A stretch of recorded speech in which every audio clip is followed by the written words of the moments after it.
ಏನು ಶಿಡ್ಲಘಟ್ಟ ತಾಲೂಕಿನ ಜಂಕೋಟೆ ಹೋಬಳಿಯ 13 ಹಳ್ಳಿಗಳ ವ್ಯಾಪ್ತಿಯಲ್ಲಿ ಕೈಗಾರಿಕೆಗಳ ಸ್ಥಾಪನೆ ಪರ ವಿರೋಧ ಅಂತಕ್ಕಂತಹ ಒಂದು ಪ್ರಕ್ರಿಯೆ ನಡೀತಿರ್ಬೇಕಾದ್ರೆ ಅಲ್ಲಿಂದ ನಡೆದು ಬಂದಂತಹ ಘಟನೆಗಳ ಬಗ್ಗೆ ತಮಗೆ ಸಂಕ್ಷಿಪ್ತವಾಗಿ ತಿಳಿಸುವ ಒಂದು ಪ್ರಯತ್ನ ಆಗಿದೆ. ಇದು ಮಾಧ್ಯಮ ಮಿತ್ರರಿಗೂ ಹಾಗೂ ಸಾರ್ವಜನಿಕರಿಗೂ ರಾಜ್ಯದ ಜನತೆಗೂ ಯಾವ ದಿಕ್ಕಿನಲ್ಲಿ ಹೋರಾಟ ಸಾಗ್ತಿದೆ ಅಂತಕ್ಕಂಥದ್ದನ್ನ ಮನವರಿಕೆ ಮಾಡ್ತಕ್ಕಂಥ ನಿಟ್ಟಿನಲ್ಲಿ ಈ ದಿನ ಪತ್ರಿಕಾಗೋಷ್ಠಿಯನ್ನ ನಾವು ಆಯೋಜನೆ ಮಾಡಲಾಗಿದೆ.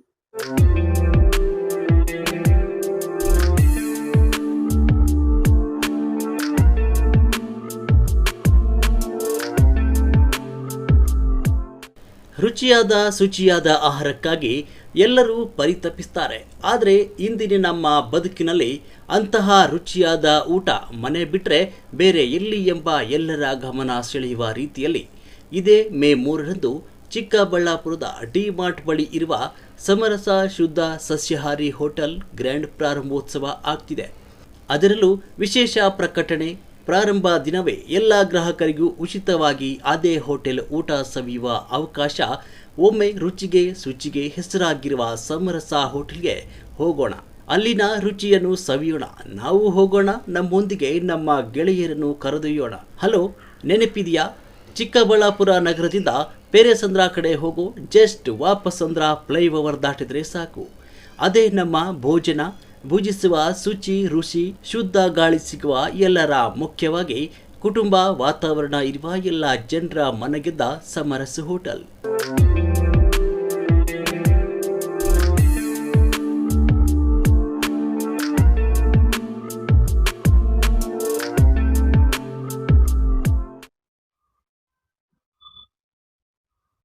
ಸುಮಾರು 2 ವರ್ಷಗಳ ಹಿಂದೆ KDBಯ ಒಂದು ಪ್ರಾಥಮಿಕ ಅಧಿಸೂಚನೆ ಆಯಿತು.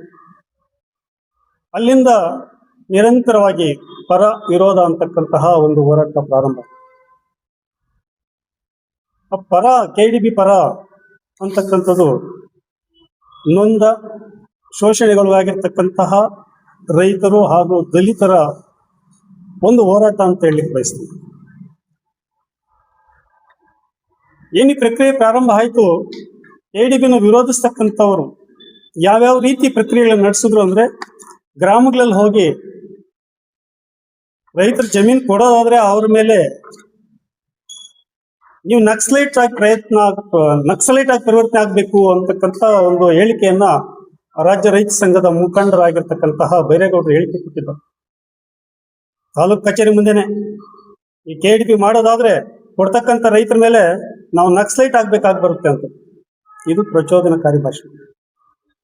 ಮತ್ತೆ ಒಂದು ಹಳ್ಳಿಯಲ್ಲಿ ಹೇಳ್ತಾರೆ, 75 ವರ್ಷದ 80 ವರ್ಷದ ಮುದುಕ ಆನೆಕಲ್ಲಲ್ಲಿ ಡ್ರೋನನ್ನ ಪುಡಿ ಮಾಡಿಬಿಟ್ರು, ನಿಮಗೆ ರಕ್ತ ಕುದೀತಿಲ್ವಾ, ನೀವೇನ್ ಮಾಡ್ಬೇಕು, ಯುದ್ಧಕ್ಕೆ ರೆಡಿ ಆಗ್ಬೇಕು,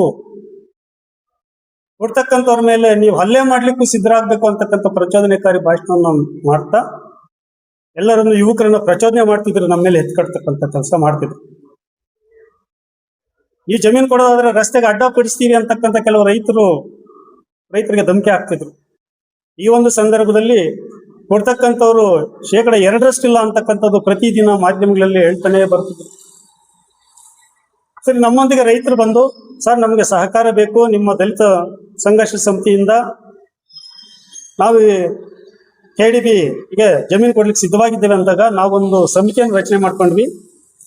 ಇಂಥ ಸಂದರ್ಭದಲ್ಲಿ ಜಂಕೋಟೆಯಲ್ಲಿ 2024 ನವೆಂಬರ್ 24ನೇ ತಾರೀಕು ಒಂದು ರೈತರ ಅಭಿಪ್ರಾಯ ಸಂಗ್ರಹಕ್ಕೆ ಶಾಸಕರು ಮತ್ತು ಸಚಿವರು KDB ಅಧಿಕಾರಿಗಳು ಏನು ಅವಕಾಶ ಮಾಡಿಕೊಡ್ತಾರೆ, ಅಲ್ಲಿ 36% ಕೊಡ್ತೀವಿ ಅಂತಕ್ಕಂಥ ಜನ ಸಹಿ ಮಾಡ್ತಾರೆ, 45% ಜನ ಕೊಡೋದಿಲ್ಲ ಅಂತ ಹೇಳ್ತಾರೆ. ಇನ್ನದರಲ್ಲಿ 450 ಜನ ಯಾರು ಬಂದಿರೋದಿಲ್ಲ. ಹಾಗಾಗಿ ಅವರು ವಾಸ್ತವಾಂಶವನ್ನ ಸಚಿವರು ಶಾಸಕರು ತಿಳಿಸ್ಕೊಟ್ಟು ಸಭೆಗೆ ಮುಂದಿನ ಪ್ರಕ್ರಿಯೆಯನ್ನು ಮಾಡ್ತೀವಿ ಅಂತ. ಆಗ ಬೆಂಗಳೂರು ಕರೆಸಿದ್ರು ಮತ್ತೊಮ್ಮೆ ಅಭಿಪ್ರಾಯಕ್ಕೆ. ಅಲ್ಲಿ ತಮ್ಮ ಮಾಧ್ಯಮದಲ್ಲಿ ನಾನು ಕಳಕಳಿಯಿಂದ ವಿನಂತಿ ಮಾಡ್ಕೊಳ್ತೇನೆ, KDBಯಲ್ಲಿ ತಾವು ಮಾಹಿತಿಯನ್ನು ಪಡ್ಕೊಳ್ಳಿ.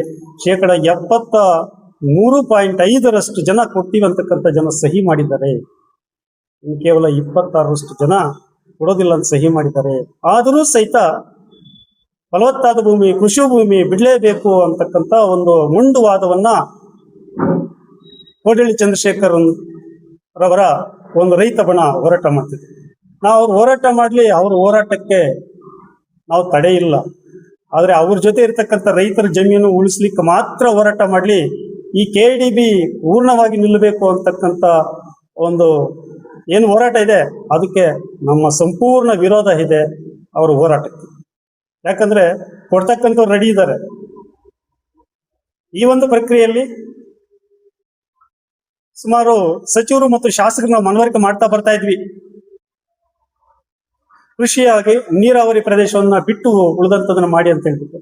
ಆ ಸಂದರ್ಭದಲ್ಲಿ 490 ಎಕರೆ ರೈತರ ನೀರಾವರಿ ಜಮೀನನ್ನು ಬಿಟ್ಟು ಉಳಿದಂತೆ 2330 ಎಕರೆಯನ್ನ ಅಂತಿಮ ಅಧಿಸೂಚನೆ ಹೊರಡಿಸಿದ್ರು.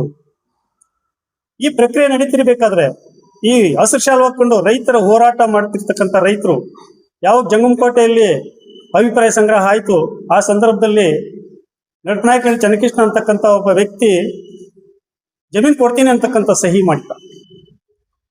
ಆ ವ್ಯಕ್ತಿ ಒಂದು ದಿನ ಭಾನುವಾರ ಕಾಸಿಗೆ ಅವ್ರನ್ನ ಕರ್ಕೊಂಡೋಗಿ ತನ್ನ ಜಮೀನು ಸಫಾ ಮಾಡಿಸ್ತಿರ್ಬೇಕಾದ್ರೆ ಅದು ದಲಿತ ರೈತ ಆತ, ಸುಮಾರು 15 ಎಕರೆ ನೀರಾವರಿ ಮಾಡ್ತಾನೆ. ಅಂಥವನ ಮೇಲೆ ಈ ಬಸವಪಟ್ಟಣ ಮತ್ತು ನಡುನಾಯಕನಹಳ್ಳಿಯ ಗೂಂಡಾಗಳು ಅಂತ ಹೇಳಲಿಕ್ಕೆ ಬಯಸ್ತೇನೆ. ಅಜಿತ್ ಕುಮಾರ್, ದೇವರಾಜ್ ಅಂತಕ್ಕಂಥ ನಡುನಾಯಕನಹಳ್ಳಿಯವರು ಮತ್ತು ಬಸವಪಟ್ಟಣದ ಮಾನ್ಯ ಭರತ್ ಕುಮಾರ್, ಇವರು ಏನು ಅಧಿಕಾರಿಗಳನ್ನು ಬಹಳಷ್ಟು ದೈಹಿಕವಾಗಿ ಹಲ್ಲೆ ಮಾಡ್ತಾರೆ. ಅವ್ರ ಮೇಲೆ ಚನ್ನಕೃಷ್ಣಪ್ಪನ ಮೇಲೂ ಹಲ್ಲೆ ಮಾಡ್ತಾರೆ. ಆ ಸಂದರ್ಭದಲ್ಲಿ ಒನ್ನಾಟು ಕೆಟ್ಟೋಗಿ ಅವ್ರನ್ನ ಕರ್ಕೊಂಡ್ಬರುತ್ತೆ, ರಕ್ಷಣೆ ಮಾಡುತ್ತೆ. ಹೊಡೆದಿದ್ದೆ ಅಲ್ಲದೆ, ಜಾತಿ ನಿಂದನೆ ಮಾಡಿ ಹಲ್ಲೆ ಮಾಡಿದ್ದೆ ಅಲ್ಲದೆ, ತದನಂತರ ಸುಮಾರು 30-40 ಜನ ರೈತರು ಹಸಿರು ಶಾಲು ಹಾಕೊಂಡಿದ್ದೆ ಚನ್ನಕೃಷ್ಣಪ್ಪನ ಮೇಲೇನೆ ದೂರು ಕೊಡ್ತಾರೆ. ಇದು ರೈತ ಹೋರಾಟ. ಚನ್ನಕೃಷ್ಣಪ್ಪನ ರೈತನಲ್ವಾ?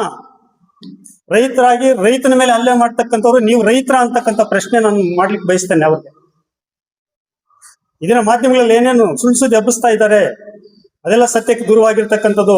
ಅದೇ ಚನ್ನಕೃಷ್ಣಪ್ಪನು ದೂರು ಕೊಟ್ಟು ಜಾತಿ ನಿಂದನೆ ಪ್ರಕರಣ ಮಾಡಿ ಅಂದ್ರೆ ಪೊಲೀಸ್ ಇಲಾಖೆ ನಿರ್ಲಕ್ಷ್ಯ ವಹಿಸುತ್ತೆ, ಜಾತಿ ನಿಂದನೆ ಪ್ರಕರಣ ದಾಖಲು ಮಾಡಿರೋದಿಲ್ಲ. ಯಾಕಂದ್ರೆ ಇವರ ಇಲ್ಲಿ ಠಾಣೆಯಲ್ಲಿ ಗಮನದಲ್ಲಿ ಇಟ್ಕೊಳ್ಳಿ ಸರ್ ತಾವು ಮಾಧ್ಯಮದವರು. ಅದೇ ಅಜಿತ್ ಕುಮಾರ್ ಅಂತಕ್ಕಂಥನು ಸಬ್ ಇನ್ಸ್ಪೆಕ್ಟರ್ ನಾಗರಾಜ್ ಎದುರುಗಡೆನೆ ಚನ್ನಕೃಷ್ಣಪ್ಪನ ಪೆಟ್ರೋಲ್ ಹಾಕಿ ಸುಟ್ಟಾಕ್ತೀನಿ ಅಂತಾನೆ. ಏನ್ ಮಾಡ್ಬೇಕಾಗಿತ್ತು ಕಾನೂನು ಅವಾಗ? ನೀನ್ ಸುಟ್ಟಾಕೋ, ನಾನು ನಿನ್ ಮೇಲೆ ಕೇಸ್ ದಾಖಲು FIR ಮಾಡಿ. ಇದು ಈ ಪರಿಸ್ಥಿತಿನ ಈ ಒಂದು ವ್ಯವಸ್ಥೆಯಲ್ಲಿ ಇದು ರೈತ ಸಂಘದ ಹೋರಾಟನ ಸುಡ್ತಕ್ಕಂಥ ರೈತನ ಸುಡ್ತಕ್ಕಂಥ ಅರ್ಹತೆ ನಿಮ್ಗೆ ಏನಿದೆ? ಆ ಒಂದು ಕಾನೂನಲ್ಲಿ ಇದೆಯಾ ನಿಮ್ಗೆ? ಹೋರಾಟ ಮಾಡಿ, ಬಾಬಾ ಸಾಹೇಬ್ ಅಂಬೇಡ್ಕರ್ ಕೊಟ್ಟಂತಹ ಸಂವಿಧಾನದ ಹಕ್ಕು ಎಲ್ಲರೂ ಹೋರಾಟ ಮಾಡಿ ಅವರ ಹಕ್ಕಿಗೆ.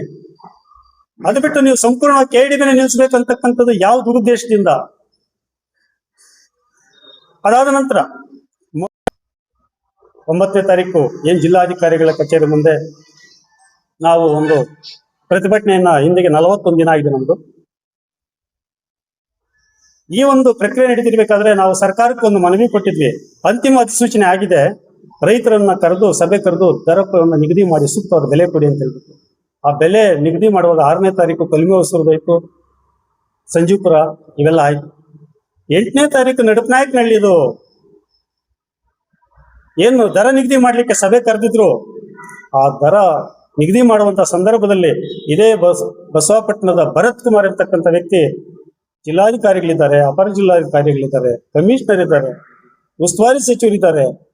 ಅಂತ ಸಂದರ್ಭದಲ್ಲಿ ಅಜಿತ್ ಕುಮಾರ್ ಮತ್ತು ಭರತ್ ಕುಮಾರ್ ಅವರು ವೇದಿಕೆ ಮೇಲೆ ಅನಾವಶ್ಯಕವಾಗಿ ನುಗ್ಗಿ ಅಧಿಕಾರಿಗಳನ್ನ ಅವ್ಯಾಚ ಪದಗಳಿಂದ ನಿಂದಿಸಿರ್ತಾರೆ.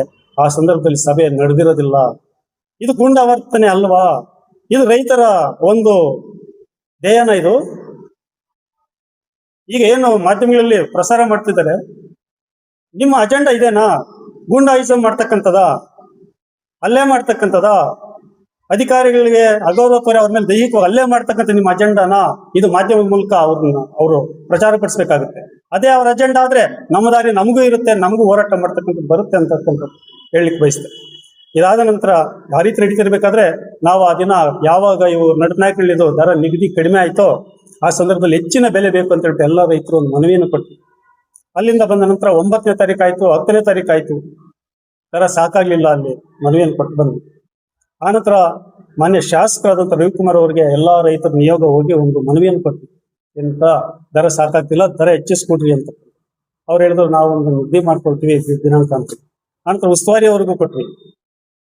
ಆಗ ಅವರಿಬ್ರು ಸೇರಿ ರೈತರನ್ನ ಒಂದು ಸಭೆ ಕರಿತೀವಿ, ಬನ್ನಿ ನಿಮ್ಮ ಅಭಿಪ್ರಾಯ ಹೇಳಿ ಅಂತ ಹೇಳಿ. ದಿನಾಂಕ 28ನೇ ತಾರೀಕು ಒಂದು ಸಭೆಯನ್ನ ಕರೆದ್ರು ನಮ್ಮನ್ನ. 300 ಜನ ರೈತರು ಹೋಗಿದ್ವಿ. ಆ ರೈತರು ತಮ್ಮ ಹಳಲನ್ನ ತೋಡ್ಕೊಂಡ್ರು, ಸರ್ ನಮ್ಗೆ ಈ ರೀತಿ ತೊಂದರೆ ಆಗಿದೆ, ಬೆಲೆ ಹೆಚ್ಚು ಮಾಡ್ಕೊಡಿ, ಆನಂತರ ಸ್ವಲ್ಪ ಊರ ಹತ್ರ ಮನೆ ಇದೆ, ಆ ಮನೆಯನ್ನು ಬಿಡಿಸ್ಬಿಡಿ ಅಂತಕ್ಕಂಥದ್ದು.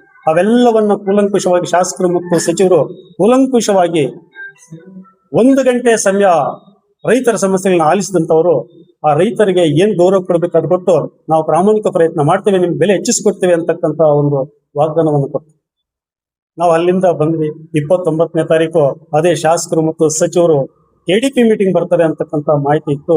ಅಲ್ಲಿ ಇವರು ಯಾವಾಗ ರೈತರಲ್ಲಿ ಕರೆದಿದ್ರು ಇವ್ರು ತಡ್ಕೊಳ್ಳಕ್ ಆಗ್ಲಿಲ್ಲ. ಇವರು ಬರ್ಬೋದಾಗಿತ್ತು, ಅಂದ್ರೆ ಇವ್ರ ಅಜೆಂಡಾ ಏನು, KDP ಮಾಡಬಾರ್ದು, ಯಾಕೆ ಮಾಡಬಾರ್ದು ಅಂತಕ್ಕಂಥದ್ದು ನಮ್ಮ ಪ್ರಶ್ನೆ. ಆ ಸಂದರ್ಭದಲ್ಲಿ ಕಳ್ಳಾಟ ನೂಕಾಟ ನಾವು ರೆಡಿ ಇದ್ವಿ. ನಾವು ಇಲ್ಲಿ ಶಾಸಕರನ್ನ ಸಚಿವರನ್ನ ನಿಲ್ಲಿಸಿ ನಮ್ಮ ವೇದಿಕೆ ಹತ್ರ ಕರ್ಕೊಂಡು ಹೋಗ್ಬೇಕು, ವೇದಿಕೆಯಲ್ಲಿ ಮನವಿ ಕೊಡ್ಬೇಕಂತಕ್ಕಂಥ ಪ್ರಕ್ರಿಯೆಗೆ ನಾವು ರೆಡಿ ಇದ್ವಿ. ವಿರೋಧಿ ಬಣದವರು ಅವರು ರೆಡಿ ಇದ್ವಿ.